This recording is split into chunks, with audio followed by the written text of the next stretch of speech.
বৃষ্টি পড়লে অনেক বেশি ভালো লাগে, কারণ এই ওয়েদারটা আমার অনেক বেশি প্রিয় অন্য ওয়েদার থেকে। সো হ্যালো এভরিওয়ান, কি অবস্থা সবার? This is Mim from Mims tales. Welcome to my new another blog. রাত থেকে সকাল পর্যন্ত অনেক বেশি বৃষ্টি হচ্ছিল। সকালবেলা যখন ঘুম থেকে উঠি তখনও দেখতেছিলাম যে অনেক পরিমাণ বৃষ্টি হচ্ছে, তাই ভাবলাম যে এই সুন্দর মোমেন্টটা একটু ক্যাপচার করে নিই আর এটা আপনাদের সাথে শেয়ার করি। যখন বৃষ্টি হচ্ছিল, ঝড় বৃষ্টি বাতাস সব কিছু একসাথেই হচ্ছিল, তবে এই মোমেন্টটা কিন্তু অনেক বেশি ভালো লাগতেছিল। এভাবে বৃষ্টির ফোঁটা পড়তে দেখতেও খুব বেশি ভালো লাগে, তাই না? যাই হোক, কিছুক্ষণের মধ্যে বৃষ্টি থেমে গেছে আর পরিবেশটা দেখতেও অনেক বেশি সতেজ প্রফুল্ল লাগতেছে। বৃষ্টি পড়া একেবারে থেমে গেছে এমনটাও কিন্তু নয়, কিছুটা থামছে। এমনিতে টিপ টিপ করে পড়তেছিল কয়েকটা ফোঁটা, তারপরও ভাবলাম যে একটু বাইরে থেকে ঘুরে আসি। খালি পায়ে এভাবে ভেজা ঘাসের মধ্যে এক পা দু পা করে হাঁটতে সত্যি অন্যরকম একটা ফিল পাওয়া যায়। এই জন্য একটু হেঁটে নিচ্ছিলাম। এভাবে হাঁটতে অসাধারণ লাগছিল। এখনও ঝিরিঝিরি করে বৃষ্টি হচ্ছিল, দেখতেই পাচ্ছেন পুকুরের পানির মধ্যে কিভাবে বৃষ্টির ফোঁটাগুলো পড়তেছে। ঝিরিঝিরি বৃষ্টি হচ্ছে, মেঘলা আকাশ, আবার বৃষ্টি আসবে এমন মনে হচ্ছে, তার মধ্যে বাতাস বইতেছে। এই মোমেন্টটা সত্যি অসাধারণ। বর্ষার সময়টাই সত্যি অন্য অন্য সব ঋতু থেকে একদম অসাধারণ ভালো লাগার মতো। তবে আমার কাছে মনে হয় যে যখন বৃষ্টি হয় ওই মুহূর্তটা বেশি সুন্দর। বৃষ্টি থেমে যাওয়ার পর তেমন একটা ভালো লাগে না, আবার বৃষ্টি হওয়ার পরের দিন কিন্তু চারপাশের পরিবেশটাও কেমন একটা হয়ে থাকে, ওই জিনিসটা আমার অনেক বেশি বোরিং লাগে। আরেকজন পুকুরের সিঁড়ির মধ্যে নেমে মজা করতেছে। তারপর আমরা বাড়ির দিকে চলে আসছিলাম। এখানে দেখতেছি বৃষ্টি হওয়ার কারণে বাগানটা একদম সতেজ হয়ে গেছে আর অনেক সুন্দর সুন্দর ফুল ফুটছে।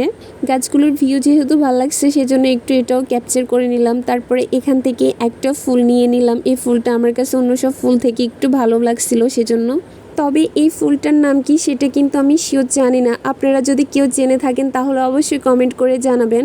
এটা দেখতে যতটাই সুন্দর হোক, তবে এটার মধ্যে তেমন কোনো স্মেল নেই। এরপর উঠোনের মধ্যে দেখা হয়ে গেল এই বাহিনীটার সাথে। দেখেন কিরকম করতেছে।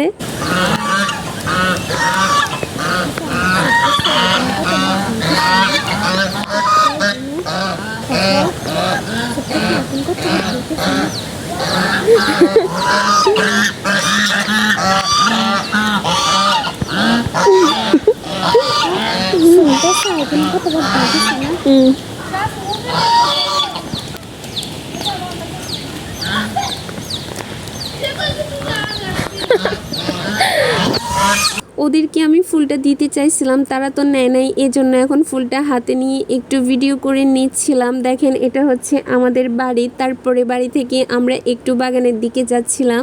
যেতে যেতে বাতাসের মধ্যে ফুলটা আবার একটু ধরছি, তারপরে বাগানের দিকে চলে আসছি। এখানে এসে তো দেখতেছি প্রচুর বাতাস, বাতাসের জন্য ঠিকভাবে দাঁড়ানোই যাচ্ছে না, এত পরিমাণ জোরে বাতাস হচ্ছিল, মনে হচ্ছে যে একদম সব কিছু উড়ে নিয়ে চলে যাবে। তারপর আবার ফুলটা বাতাসের মধ্যে ধরে রাখছি, দেখতেছিলাম এটা বাতাসে উড়ে নিতে পারে কিনা। বাতাসে এটা উড়ে নিতে পারলো না, তাই ভাবলাম এটা আলবিকে দিব। আলবি এখানে খেলা করতেছিল, তো এখন ফুলটা আলবির জন্য নিয়ে আসছি।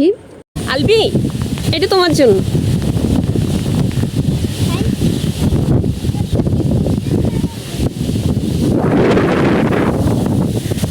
তো আলবি যখন এখানে উঠে খেলা করতেছিল, ওরে দেখে তহিদও চলে আসছে, কোত্থেকে দৌড়াই আসছে, উঠার ট্রাই করতেছে কিন্তু উঠতে পারতেছে না। তারপরে অন্য একটা জায়গা দিয়ে দৌড়ে উঠে গেছে, ওর কাছে চলে গেছে। এরপরে ওদেরকে বলতেছিলাম এখান থেকে নেমে যাওয়ার জন্য, অনেক জোরে বাতাস হচ্ছিল, আবার বৃষ্টিও আসতে পারে।